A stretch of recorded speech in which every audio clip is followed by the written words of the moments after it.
नमस्कार. 9:30च्या बातमीपत्रात मी आशुतोष सावे आपलं स्वागत करतो. सुरुवातीला एक नजर ठळक बातम्यांवर.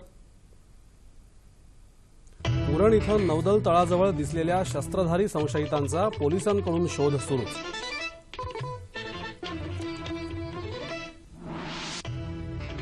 भारत आणि फ्रान्स यांच्यात 36 राफेल लढाऊ जेट विमान खरेदीच्या करारावर स्वाक्षऱ्या. वस्तू आणि सेवा कर सवलत मर्यादेबाबत केंद्र सरकार आणि राज्यांमध्ये सहमती. सवलत मर्यादा 20 लाख रुपये. पाणी ही राज्याची संपत्ती असून टंचाईच्या काळात समन्यायी पाणी वाटपाची नव्या कायद्यातली तरतूद योग्यच. मुंबई उच्च न्यायालयाचा निवाडा. पाकिस्तानची आर्थिक, लष्करी आणि राजकीय आघाडीवर कोंडी करून मोदी सरकार पाकिस्तानला धडा शिकवण्यास सक्षम. कानपूर क्रिकेट कसोटीत न्यूझीलंड भक्कम स्थितीत. पावसामुळे दुसऱ्या दिवसाचा खेळ लवकर संपला. आणि राज्यात आजही अनेक ठिकाणी पाऊस. काही ठिकाणी जनजीवन विस्कळीत. दरड कोसळल्यानं परशुराम घाट वाहतुकीसाठी बंद. आणि आता पाहूया सविस्तर वृत्त. उरणमध्ये काल पहाटे काही शस्त्रधारी संशयित व्यक्ती दिसल्याच्या पार्श्वभूमीवर उरणमध्ये शोध मोहीम अद्याप सुरूच आहे. नौदलानं तपास थांबवला आहे, मात्र पोलिसांकडून शोध मोहीम सुरूच आहे. मुंबईत राष्ट्रीय सुरक्षा दल तसंच दहशतवाद विरोधी कमांडो पथकं तैनात करण्यात आली आहेत. महाराष्ट्र पोलिसांनी उरण इथं दिसलेल्या संशयिताचं रेखाचित्र जारी केलं आहे. रायगड जिल्ह्यात उरणमध्ये नौदलाच्या तळाजवळ काही व्यक्ती संशयास्पद हालचाली करत असल्याची माहिती मिळाल्यानंतर महाराष्ट्राच्या किनारपट्टीवर हाय अलर्ट जारी झाला आहे. विविध तपास यंत्रणांकडून या परिसरात कसून शोध मोहीम अद्यापही सुरूच आहे. कोणत्याही अफवांवर विश्वास ठेवू नये, त्याचबरोबर कोणत्याही संशयास्पद हालचालींची माहिती पोलिसांना तातडीनं द्यावी, असंही राज्य शासनाकडून आवाहन करण्यात आलं आहे. फ्रान्सकडून मिळणाऱ्या 36 राफेल लढाऊ जेट विमानांच्या बहुप्रतीक्षित करारावर आज स्वाक्षऱ्या झाल्या. संरक्षण मंत्री मनोहर पर्रिकर आणि फ्रान्सचे संरक्षण मंत्री जीन युली ड्रियान यांनी आज नवी दिल्लीत या करारावर स्वाक्षऱ्या केल्या. 36 महिन्यांच्या कालावधीत म्हणजे 2019 पासून भारताला ही विमानं मिळायला सुरुवात होईल. 66 महिन्यांमध्ये सर्व म्हणजे 36 विमानं भारताकडे सुपूर्द होतील. 7 अब्ज 67 कोटी युरोचा हा सामंजस्य करार हवाई दलासाठी अत्यंत महत्त्वाचा आहे. या विमानांच्या हवाई दलातल्या सहभागानंतर भारताचं हवाई क्षेत्र अधिक मजबूत होईल.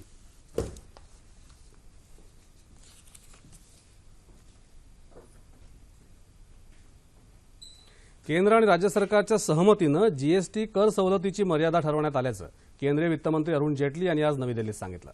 वस्तू आणि सेवा कर सवलतीची मर्यादा 20 लाख रुपये निश्चित करण्यात आली असल्याची माहिती त्यांनी दिली.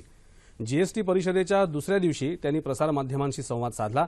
ईशान्येकडील राज्यांसाठी कर सवलतीची मर्यादा 10 लाख रुपये निश्चित करण्यात आली आहे.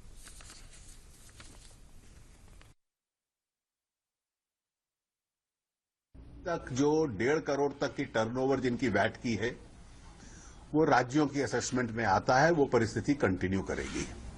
जो 1.5 करोड़ से ऊपर वाले हैं उसमें सेंट्रल एक्साइज भी लगता था और वैट भी लगता है, वो ड्यूअल कंट्रोल में रहेगा. इसके अतिरिक्त 11 लाख जो सर्विस टैक्स असेसी हैं, क्योंकि वो क्षमता अभी केंद्र के पास ही है, तो वो केंद्र के पास रहेंगे. राज्यों को उसकी ट्रेनिंग देने का एक प्रोसेस हम लोग आरंभ करेंगे. वस्तू आणि सेवा कर विधेयकाच्या मसुद्यातल्या नियमांना 30 सप्टेंबरच्या बैठकीत अंतिम रूप देण्यात येणार आहे. 1 एप्रिल 2017 पासून ही सर्वसमावेशक कर प्रणाली लागू करण्याचं उद्दिष्ट सरकारनं निश्चित केलं आहे. त्यादृष्टीनं पावलंही उचलली जात आहेत. वस्तू आणि सेवा कराचा दर आणि सवलतीच्या मर्यादा निश्चित करण्यासाठी 17 ते 19 ऑक्टोबरला जीएसटी परिषदेची एक विशेष बैठक होणार असल्याचंही जेटली यांनी यावेळी स्पष्ट केलं. पाणी ही राज्याची संपत्ती असल्यानं कुणीही नागरिक, संस्था, कंपनी विशिष्ट प्रमाणात पाणी मिळण्याचा दावा करू शकत नाही, असं आज मुंबई उच्च न्यायालयानं नगर मराठवाडा पाणी वाटप वादावर स्पष्ट केलं. टंचाईच्या काळात पाण्याचं समन्यायी वाटप करण्याची नव्या जलसंपदा प्राधिकरण कायद्यातली तरतूदही न्यायालयानं योग्य ठरवली असून नवीन कायद्याप्रमाणेच पाणी वाटप करावं लागेल. यापुढे ब्लॉक सिस्टम पद्धत लागू करता येणार नाही, असंही न्यायालयानं स्पष्ट केलं. समन्यायी वाटप तत्वावर प्राधान्यक्रमाच्या अनुषंगानं 4 महिन्यात पाणी वाटप योजना तयार करण्याचे निर्देश न्यायालयानं राज्य सरकारला दिले आहेत. टंचाईच्या काळात धार्मिक कार्यक्रमांसाठी धरणातून पाणी सोडता येणार नाही, असंही न्यायालयानं स्पष्ट केलं आहे. जम्मू आणि काश्मीरमधील उरी हल्ल्याला मोदी सरकार सडेतोड उत्तर देईलच, राजकीय व्यूहरचना तयार करून आर्थिक कोंडी करून लष्करी मोर्चे बांधणी करून पाकिस्तानला त्रस्त केलं जाईल आणि अखेरीस पाकिस्तान दहशतवादी राष्ट्र म्हणून घोषित होईल असा विश्वास भाजपाचे राष्ट्रीय सरचिटणीस राम माधव यांनी आज केरळमधील कोझिकोड इथं एका पत्रकार परिषदेत व्यक्त केला। भाजपाच्या राष्ट्रीय कार्यकारिणीच्या बैठकीला आज कोझिकोड इथं प्रारंभ झाला। 3 दिवस चालणाऱ्या या बैठकीला देशभरातले प्रतिनिधी उपस्थित राहिले आहेत। बैठकीच्या प्रारंभी पक्षाचे अध्यक्ष अमित शहा यांनी पंडित दीनदयाळ उपाध्याय यांना आदरांजली अर्पण केली। त्यापूर्वी आज सकाळी पक्षाच्या राष्ट्रीय सरचिटणीसांच्या बैठकीत विविध विषयांवर चर्चा झाली। पंडित दीनदयाळ उपाध्याय यांचं यंदा जन्मशताब्दी वर्ष असून त्यांच्या स्मृतीप्रित्यर्थ विविध कार्यक्रमांचं आयोजन करण्यात येणार आहे असंही राम माधव यांनी सांगितलं।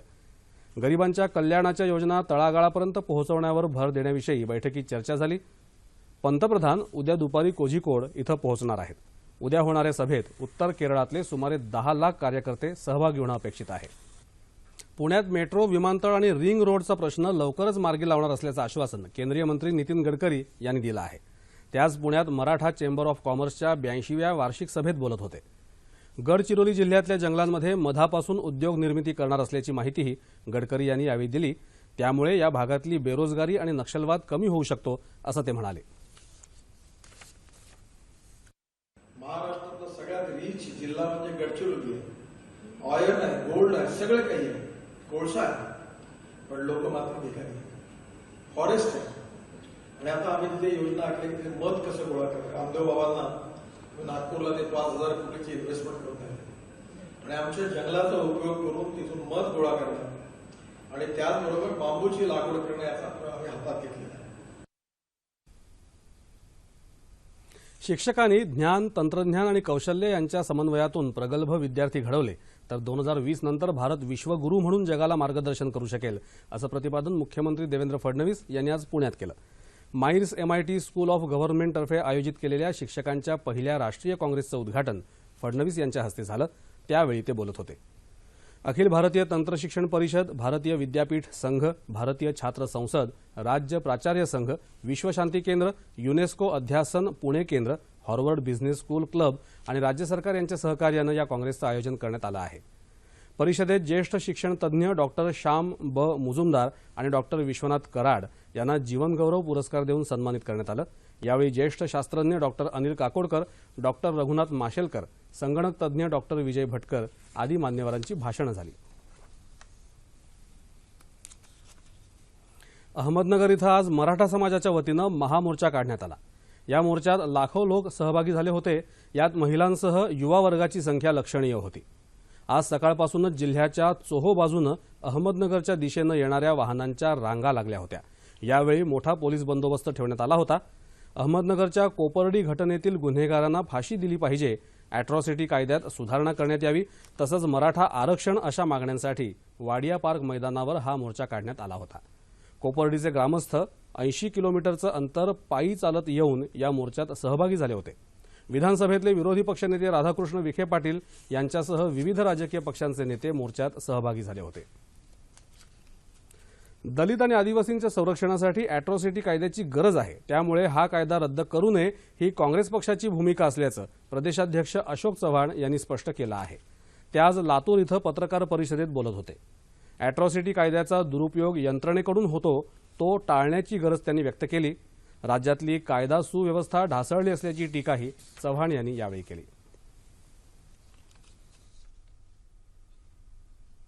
राज्य परिवहन महामंडळाच्या नफ्या तोट्याचा विचार न करता एसटीला सेवा उद्योग म्हणून जाहीर करावं आणि एसटी कामगारांना राज्य सरकारचे कर्मचारी म्हणून त्यांचं विलीनीकरण करावं अशा मागण्यांकडे लक्ष वेधण्यासाठी राज्य एसटी कामगार संघटनेच्या वतीनं राज्यात चक्काजाम आंदोलन करण्यात येणार आहे। एसटी कामगार संघटनेचे अध्यक्ष संदीप शिंदे यांनी बुलडाणा इथं अशी माहिती दिली। एसटी कामगारांच्या विविध प्रलंबित मागण्यांसंदर्भात चर्चा करण्यासाठी संघटनेचा विभागीय मेळावा आज बुलडाण्यात आयोजित करण्यात आला होता। एसटीच्या कर्मचाऱ्यांनाही 7व्या वेतन आयोगाप्रमाणे पगारवाढ द्यावी, तसंच 15,000 रुपयांची दिवाळी भेट द्यावी, केंद्र आणि राज्य सरकारी कर्मचाऱ्यांप्रमाणे महागाई भत्ता द्यावा यासह विविध मागण्यांसाठी 14 ऑक्टोबर रोजी राज्यात सर्व विभागीय कार्यालयासमोर धरणं आंदोलन करण्यात येणार असल्याचं शिंदे यांनी यावेळी सांगितलं। देशावर होणाऱ्या दहशतवादी हल्ल्यांना प्रत्युत्तर देण्याची गरज असून सर्वप्रथम पाकिस्तानातले दहशतवाद्यांचे अड्डे उद्ध्वस्त करावे असं मत काँग्रेसचे खासदार हुसेन दलवाई यांनी व्यक्त केलं आहे।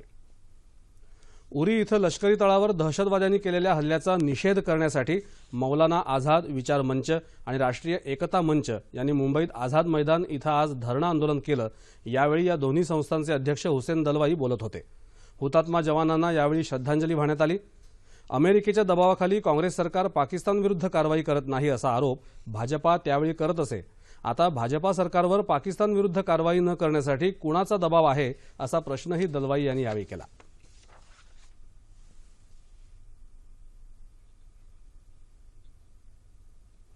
भारतीय खेळाडूंची बुद्धिमत्ता वाढीस लावण्यासाठी आपली मानसिकता बदलणं आणि क्रीडा विज्ञान शास्त्राचा विस्तार होण्याची आवश्यकता असल्याचं मत विद्यापीठ अनुदान आयोगाचे सचिव जे संधू यांनी आज पुण्यातील लवळे इथं बोलताना व्यक्त केलं। सिम्बायोसिस स्कूल ऑफ स्पोर्ट्स सायन्सेसच्या वतीनं आयोजित केलेल्या पहिल्या राष्ट्रीय क्रीडा विज्ञान परिषदेचं उद्घाटन जे संधू यांच्या हस्ते झालं। यावेळी रिओ ऑलिम्पिकमध्ये सहभागी झालेले राज्यातले खेळाडू ललिता बाबर, कविता राऊत आणि दत्तू भोकनळ यांचा सत्कार करण्यात आला। खेळाडूंना क्रीडा आहारशास्त्र, क्रीडा मानसशास्त्र, औषधशास्त्र आदींचं परिपूर्ण शिक्षण दिलं गेलं तर त्यांच्या कामगिरीत नक्कीच सुधारणा होईल असंही संधू यावेळी म्हणाले। कानपूर क्रिकेट कसोटीत आजचा दुसऱ्या दिवसाचा खेळ पावसामुळे लवकर थांबला। सामन्यात पहिल्या डावात न्यूझीलंड 1-152 अशा भक्कम स्थितीत आहे। भारताचा पहिला डाव आज सकाळी 318 धावांवर आटोपला। कालच्या 9-291 धावसंख्येवरून आज सकाळी भारतानं खेळाला सुरुवात केली। रवींद्र जडेजानं 44 चेंडूत 42 धावा केल्या। न्यूझीलंडचा सलामीवीर गुप्टिलला 21 धावांवर उमेश यादवनं पायचीत केलं। त्यानंतर मात्र लॅथम आणि विल्यम्सनं दमदार खेळी केल्या।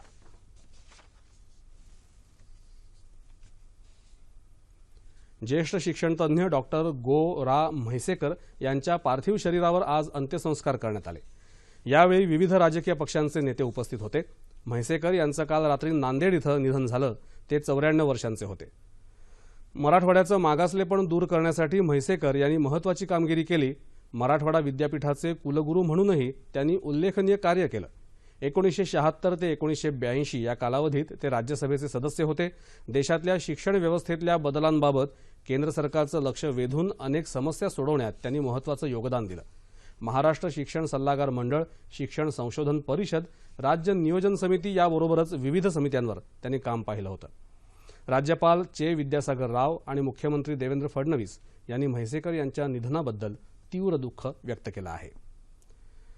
बंगालच्या उपसागरावर निर्माण झालेला कमी दाबाचा पट्टा पुढे सरकत आहे। सह्याद्री घाट आणि अरबी समुद्रावरून वाहणाऱ्या वाऱ्यांमुळे राज्यात पावसाचा जोर आहे। मुंबईत आज अधूनमधून पावसाच्या हलक्या सरी कोसळल्या। कोकणात परशुराम घाटात दरड कोसळली, त्यामुळे काही काळ वाहतूक विस्कळीत झाली होती। नंतर ती पूर्वपदावरही आली, पण पुन्हा 2 ठिकाणी दरड कोसळल्यानं या घाटातील वाहतूक बंद करण्यात आली आहे। सिंधुदुर्ग, रत्नागिरी आणि रायगडमध्ये काही ठिकाणी मुसळधार पाऊस सुरू आहे। खेडमध्ये बिजबर इथल्या नदीपात्रात एक जण बुडाल्याचं वृत्त आहे। आंबवली मार्गावरील चोरद नदी पूल पाण्याखाली गेल्यानं आसपासच्या 32 गावांचा संपर्क तुटला आहे। पंढरपूर आणि अकलूजमध्ये सायंकाळी 7 पासून जोरदार पावसाला सुरुवात झाली। येत्या 24 तासात किनारपट्टी भागात ताशी 45 ते 55 किलोमीटर वेगानं वारे वाहण्याची आणि समुद्रात लाटा उसळण्याची शक्यता असून मच्छीमारांनी समुद्रात जाऊ नये असा इशारा रत्नागिरी जिल्हा प्रशासनानं दिला आहे। सोलापूर शहरात आज पावसाची रिमझिम सुरू आहे। हिंगोलीत वसमत तालुक्यातल्या धामणगाव इथं वीज पडून दोघांचा मृत्यू झाला तर 3 जण जखमी झाले आहेत। लातूरमध्ये दमदार पावसामुळे मांजरा धरणातल्या पाणीसाठ्यात वाढ झाल्यानं नागरिकांमध्ये आनंदाचं वातावरण आहे। यवतमाळ आणि बुलडाणा इथंही पाऊस पडतोय। उस्मानाबाद जिल्ह्यात येत्या 48 तासात उमरगा, लोहाऱ्यासह तुळजापूर तालुक्यातल्या नळदुर्ग परिसरात अतिवृष्टी होण्याची शक्यता असल्यानं इथंही हाय अलर्ट जारी करण्यात आला आहे। बीड जिल्ह्यातही गेल्या 24 तासात 55.4 मिलीमीटर सरासरी पावसाची नोंद झाली आहे। रात्रीपासून जिल्ह्यात बहुतांश भागात मुसळधार पाऊस झाल्यामुळे नदी नाल्यांना पूर आला आहे। या पार्श्वभूमीवर जिल्हाधिकाऱ्यांनी बैठक घेऊन परिस्थितीचा आढावा घेतला। सतर्क राहण्याचे आदेश आपत्ती व्यवस्थापनाला दिले गेले आहेत। सर्वाधिक पाऊस वडवणी तालुक्यात झाला असून बोरी सावरगाव, तालखेड या गावात घरांची पडझड झाल्याचंही वृत्त आहे।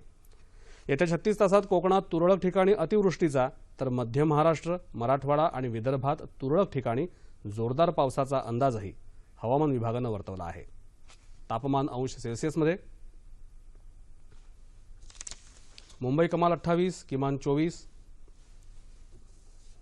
नागपूर 33-25, पुणे 29-22, औरंगाबाद 31-23, नाशिक 29-23, कोल्हापूर 27-21, रत्नागिरी 25-23, सोलापूर 28-21 आणि अमरावती कमाल 26 आणि किमान 22 अंश सेल्सिअस। आणि शेवटी ठळक बातम्या पुन्हा एकदा। उरण इथं नौदल तळाजवळ दिसलेल्या शस्त्रधारी संशयितांचा पोलिसांकडून शोध सुरूच। भारत आणि फ्रान्स यांच्यात 36 राफेल लढाऊ जेट विमान खरेदीच्या करारावर स्वाक्षऱ्या। वस्तू आणि सेवा कर सवलत मर्यादेबाबत केंद्र सरकार आणि राज्यांमध्ये सहमती, सवलत मर्यादा 20 लाख रुपये। पाणी ही राज्याची संपत्ती असून टंचाईच्या काळात समन्यायी पाणी वाटपाची नव्या कायद्यातली तरतूद योग्यच, मुंबई उच्च न्यायालयाचा निवाडा। पाकिस्तानची आर्थिक, लष्करी आणि राजकीय आघाडीवर कोंडी करून मोदी सरकार पाकिस्तानला धडा शिकवण्यास सक्षम। कानपूर क्रिकेट कसोटीत न्यूझीलंड भक्कम स्थितीत, पावसामुळे दुसऱ्या दिवसाचा खेळ लवकर संपला। आणि राज्यात आजही अनेक ठिकाणी पाऊस, काही ठिकाणी जनजीवन विस्कळीत, दरड कोसळल्यानं परशुराम घाट वाहतुकीसाठी बंद। आणि याबरोबरच हे बातमीपत्र संपलं। तेव्हा पुन्हा भेटूया उद्या सकाळी 8:30 वाजता आपल्या सह्याद्री वाहिनीवर। नमस्कार।